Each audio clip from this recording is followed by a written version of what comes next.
Hello everyone. तो आज हम समझने की कोशिश करेंगे कि अगर हमारे पास एक डेटा सेट है तो हम उसमें क्वार्टाइल्स कैसे ढूंढेंगे।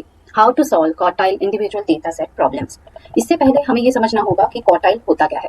क्वार्टाइल क्या करता है? क्वार्टाइल एक गिवन डेटा सेट को 4 इक्वल हिस्सों में डिवाइड कर देता है। ठीक है, मान लीजिए आपके पास एक लकड़ी का टुकड़ा है, आपको उसे 4 हिस्सों में बांटना है।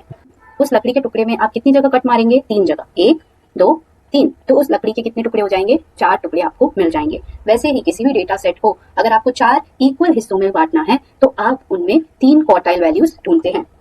इसी के साथ आपको हमेशा ये याद रखना है कि जो क्वार्टाइल नंबर 2 होता है वो क्या होता है? मीडियन के बराबर होता है।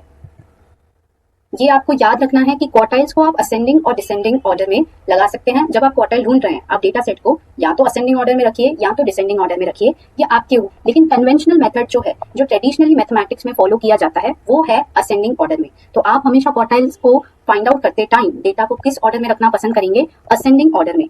ऐसा क्यों है? क्योंकि आपको ये देखने को मिलता है कि जो क्वार्टाइल्स हैं उनकी डेफिनेशन ये कहती है कि जो पहला क्वार्टाइल है वो दूसरे क्वार्टाइल से छोटा होता है। अगर आप डेटा सेट को डिसेंडिंग ऑर्डर में रखते हैं तो आपका दूसरा क्वार्टाइल पहले क्वार्टाइल से छोटा हो जाएगा, जो डेफिनेशन के खिलाफ है। इसलिए जब आप क्वार्टाइल्स ढूंढते हैं डेटा सेट में तो आपसे ये उम्मीद की जाती है कि आप उसे असेंडिंग ऑर्डर में रखेंगे और डिसेंडिंग ऑर्डर में अवॉइड करेंगे, ताकि कंफ्यूजन ना हो। डेटा सेट को आप असेंडिंग डिसेंडिंग ऑर्डर दोनों में रख सकते हैं, लेकिन कंफ्यूजन अवॉइड करने के लिए ये आपसे उम्मीद की जाती है कि आप उसे असेंडिंग ऑर्डर में रखेंगे। तो आइए अब समझने की कोशिश करते हैं कि क्वार्टाइल्स एक डेटा सेट में ढूंढते कैसे हैं। ठीक है, तो एक स्टूडेंट है जिसके 15 क्विज कोर्स हमारे पास हैं। ठीक है, ये 15 क्विज कोर्स हमारे पास हैं और यहाँ पे हमें क्या फाइंड आउट करना है? क्वार्टाइल 1 और क्वार्टाइल 3 की वैल्यू हमें फाइंड आउट करनी है। ठीक है, क्योंकि अगर इस डेटा सेट को हमने 4 हिस्सों में बांटा तो हमारे पास 3 वैल्यू होनी चाहिए, क्वार्टाइल 1, क्वार्टाइल 2, क्वार्टाइल 3। हमें उसमें से क्वार्टाइल 1 और क्वार्टाइल 3 की वैल्यू निकालनी है। तो अब हम वो कैसे करेंगे? उसके लिए सबसे पहला स्टेप आपका क्या है? Arrange the given data set in ascending order. ये जो नंबर्स आपके पास दिए हुए हैं, आपको इसे क्या करना है? असेंडिंग ऑर्डर में सेट करना है। तो असेंडिंग ऑर्डर का मतलब क्या है? छोटे से बड़ा। डिसेंडिंग ऑर्डर का मतलब क्या होता है? बड़े से छोटा। तो जब आप असेंडिंग ऑर्डर में इन्हें सेट करेंगे तो आप सबसे पहले कौन सा नंबर रखेंगे? छोटा नंबर रखेंगे और फिर धीरे धीरे धीरे धीरे धीरे धीरे बड़े नंबर रखेंगे। तो सबसे पहला स्टेप क्या है? ये जो डेटा सेट आपके पास है, आप उसको असेंडिंग ऑर्डर में रखें। स्टेप नंबर 2 क्या है? जो आपकी फॉर्मूला है वो आपको राइट डाउन करनी है। अब ये फॉर्मूला क्या है? Quartile I is equal to size of I in the bracket n+1 upon fourth observation. ठीक है, आई क्या होगा? जो भी क्वार्टाइल आपको फाइंड करना है उसका वैल्यू, और n क्या होगा? टोटल नंबर ऑफ डेटा आपको जो दिया हुआ है। ठीक है, तो पहला स्टेप क्या है? आप डेटा को असेंडिंग ऑर्डर में रखें, और दूसरा स्टेप क्या है कि आप उसके फॉर्मूला को नोट डाउन करें।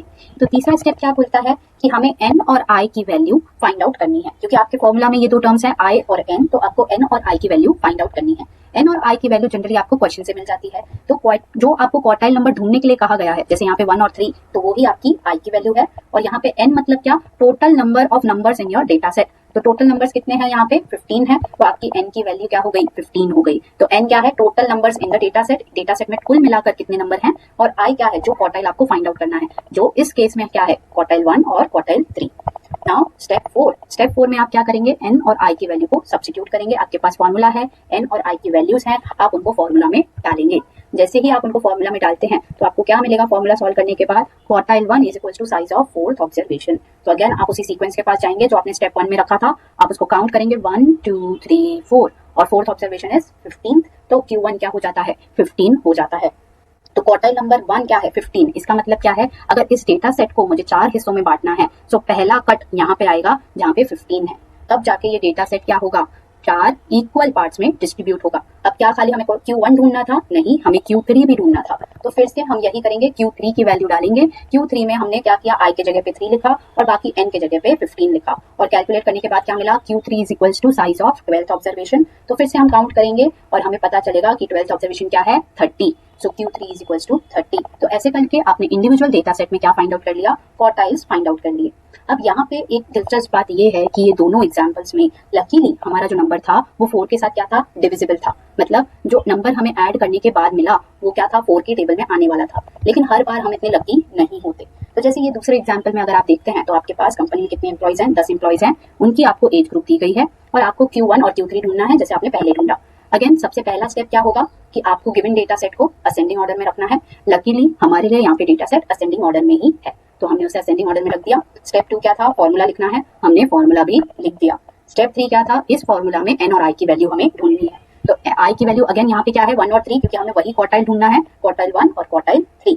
और एन की वैल्यू क्या है, यहाँ पे टोटल कितने नंबर्स हैं 1 2 3 4 5 6 7 8 9 10, तो एन की वैल्यू क्या हो गई 10 हो गई। तो total numbers in data set is 10, और कौन सा क्वार्टाइल नंबर हमें ढूंढना है 1 और 3, तो आई की वैल्यू क्या है 1 और 3। अब स्टेप 4 क्या आएगा, हमें इन वैल्यूज को सब्स्टिट्यूट करना है गिवन फॉर्मूला में। तो जैसे ही आप सब्स्टिट्यूट करते हैं तो 10 + 1 क्या होता है 11। अब 11 जो है वो 4 की टेबल में नहीं जाता, तो आप जब इसको करते हैं तब आपको क्या मिलता है 2.75। अब आप बोलेंगे ये कैसे सॉल्व होगा मैम 2.75। अब 2.75 is nothing but between 2 and 3।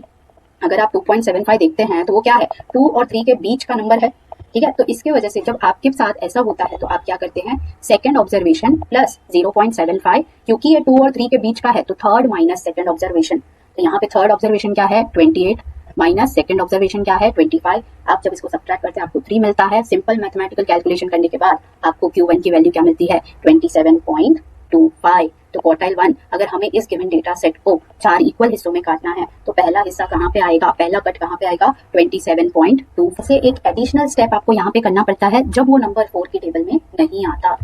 Next क्या है, हमें क्वार्टाइल 3 की वैल्यू भी फाइंड आउट करनी है। तो वैसे ही हमें क्या करना है, आई की जगह पे अब हम 3 लिखेंगे और हमें वैल्यू मिलती है 8.25। अब 8.25 और कुछ नहीं बल्कि 8 और 9 के बीच में आता है, तो हम वही करेंगे 8th ऑब्जर्वेशन जो आगे वाला नंबर है वो वाली ऑब्जर्वेशन आपको लेनी है प्लस 0.25। अब ये जो 8.25 है वो किसके बीच में आता है 8 और 9 के बीच में आता है, तो 9 - 8 आप करेंगे और यही सिंपल मैथ्स करके आपको Q3 की वैल्यू, यहाँ पे 3 आएगा, Q3 की वैल्यू क्या हो जाएगी 46.25। तो ऐसे ये एक एडिशनल स्टेप होता है जब आपका नंबर क्या है 4 के साथ डायरेक्टली डिवाइड नहीं होता, जब वो नंबर 4 के टेबल में डायरेक्टली नहीं जाता, ठीक है। तो इस वीडियो से आपको पहले क्या समझ में आया कि क्वार्टाइल्स कैसे ढूंढते हैं अगर वो नंबर 4 के साथ डिविजिबल है। 4 के साथ डिविजिबल है मतलब क्या, वो नंबर 4 की टेबल में आता है, जैसे 4 8 16 28। तो ये सारे नंबर क्या करते हैं 4 की टेबल में आते हैं, तो आप डायरेक्ट कटिंग कर सकते हैं। लेकिन अगर वो नंबर 4 के साथ डिविजिबल नहीं है तो आप क्या करेंगे, आपको एक एडिशनल स्टेप करना पड़ेगा। अगर वो 4 और 5 के बीच में है तो आप क्या करेंगे 5 - 4th ऑब्जर्वेशन, तो यहाँ पे आपको एक एडिशनल स्टेप करना पड़ता है। आई होप आपको समझ में आ गया। प्रैक्टिस करिए सम्स की तो ये आपको ज्यादा क्लियर हो जाएगा कंसेप्ट।